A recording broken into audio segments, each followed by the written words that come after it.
अब जानते हैं, कुरा अर्ज का तकरीबन 71% हिस्सा पानी से बना है। जमीन पर पाए जाने वाले कल पानी का 96.5% समंदरों की शक्ल में है। माउंट एवरेस्ट दुनिया का सबसे ऊंचा मकाम है, अब जानते हैं। लेकिन दोस्तों, क्या अब जानते हैं कि दुनिया की सबसे गहरी जगह कौन सी है और कहां पाई जाती है? आज की वीडियो में हम समंदरों की गहराई के बारे में जानेंगे और मालूम करेंगे कि समंदर अमूमी तौर पर कितना गहरा है और उसके कितने हिस्से हैं। बज़ाहिर समंदर और समंदर में ज्यादा फर्क नहीं है, ताहम उनके दरमियान थोड़ा सा जुग्राफियाई फर्क है। बहर समंदर के लिए और बुहेरा समंदर के लिए इस्तेमाल होता है। समंदर समंदर से बड़ा है। आइए सिर्फ ये कहते हैं कि समंदर दरअसल समंदर का एक छोटा सा हिस्सा है। समंदर हर तरफ खुला हुआ है, यानी आपको हर तरफ पानी नजर आता है। अगर इसके दोनों तरफ खुश्की है, यानी समंदर का पानी जमीन को छूता है, तो वो हिस्सा समंदर कहलाता है। मिसाल के तौर पर बहर हिंद जब जमीन से मिलता है तो हम उसे पाकिस्तान, हिंदुस्तान और ओमान की तरफ बुहेरा अरब कहते हैं, जबकि यमन, सऊदी अरब और इथोपिया वगैरह की तरफ हम उसे बुहेरा अहमर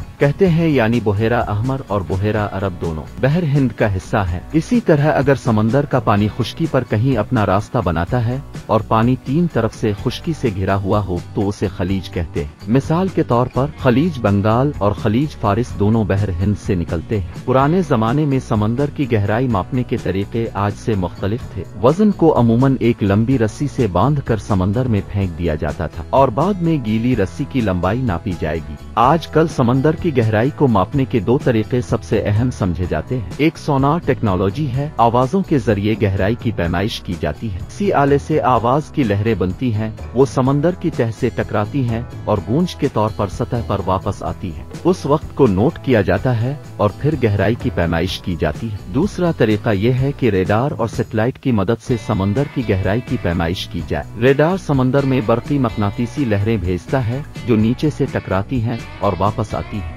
ताहम ये लहरें पानी के मुकाबले हवा में ज्यादा तेजी से सफर करती हैं, इसलिए एक डिवाइस के जरिए समंदर की सतह से सैटेलाइट तक उन रेडियो लहरों के सफर के वक्त को नोट किया जाता है और बाद में इस तमाम डेटा की मदद से समंदर की गहराई निकाली जाती है। ये तरीका सोनार से ज्यादा मुश्किल और वक्त तलब है। दोस्तों, आमतौर पर यह ख्याल किया जाता था कि जैसे जैसे हम गहराई में जाएंगे जिंदगी खत्म हो जाएगी। इस ख्याल को गलत साबित करने के लिए आज से 150 साल पहले 1872 में इंग्लिस्तान से बहरी सफर शुरू हुआ। सफर के लिए एक जंगी जहाज का इंतखाब किया गया जिसे लैब में तब्दील कर दिया गया। जहाज में 6 साइंसदानों समेत 250 अफराद सवार थे। इन लोगों ने मुख्तलिफ समंदरों में सफर किया और रस्सी और वजन की मदद से मुख्तलिफ मकामात से समंदरों की गहराई की पैमाइश की और इस सफर में उन्होंने कई समंदरी अनवा भी दरियाफ्त की। 1875 में इस गिरोह ने पूरी दुनिया से सफर करते हुए फिलिपाइन से 1500 मील मशरिक में बहर अल-काहिल में एक जगह का सफर किया। जब इस मकाम की गहराई की पैमाइश के लिए रस्सी को पानी में फेंका गया तो रस्सी नाकाफी हो गई।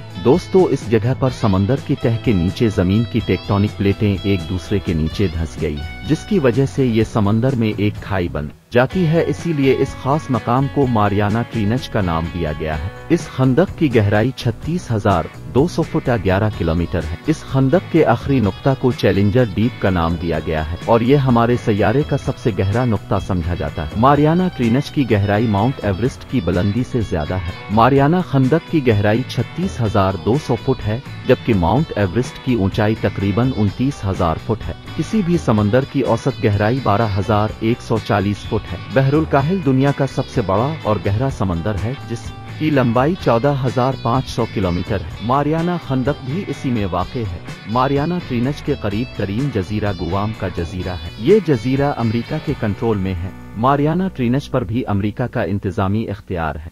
सबसे पहले 1960 में 2 समुद्री माहिर एक आबदोज में चैलेंजर डीप पहुंचे। एक का ताल्लुक स्विट्जरलैंड से था और दूसरा अमरीकी था। अब तक 20 से ज्यादा लोग इस गहरी तरीन जगह पर पहुंच चुके हैं। दोस्तों, समंदर को गहराई की बुनियाद पर 5 जोन्स में तकसीम किया गया है। पहला जोन सतह समंदर से 200 मीटर नीचे है। इस इलाके में सूरज की रोशनी बहुत ज्यादा है, लिहाजा ऐसे पौधे हैं जो फोटोसिंथेसिस से गुजर रहे हैं। समंदर की सतह का दर्जा हरारत आमतौर पर -2 से 32 डिग्री सेल्सियस होता है। जैसे जैसे हम समंदर की गहराई में जाते हैं पानी का दबाव बढ़ना शुरू हो जाता है। समंदर का दूसरा जोन 200 मीटर की गहराई से शुरू होता है। इस हिस्से में रोशनी पहले हिस्से से कम पहुंचती है। इस जोन में फोटोसिंथेसिस प्लांट्स नायाब हैं लेकिन मछली और दीगर जानदार ज्यादा आम हैं।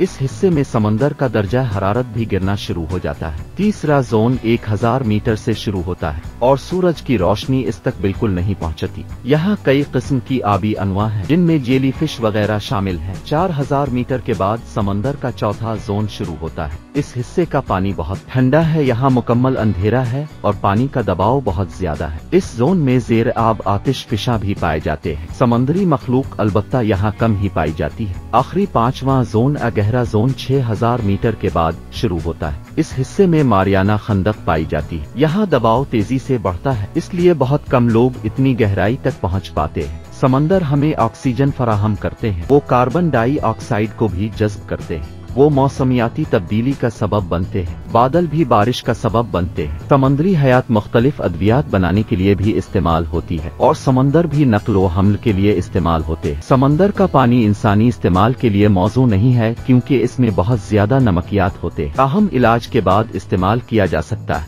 दोस्तों, कमेंट्स में बताएं कि आपको ये वीडियो कैसी लगी। अब समंदरों के बारे में कौन सी शुक्रिया।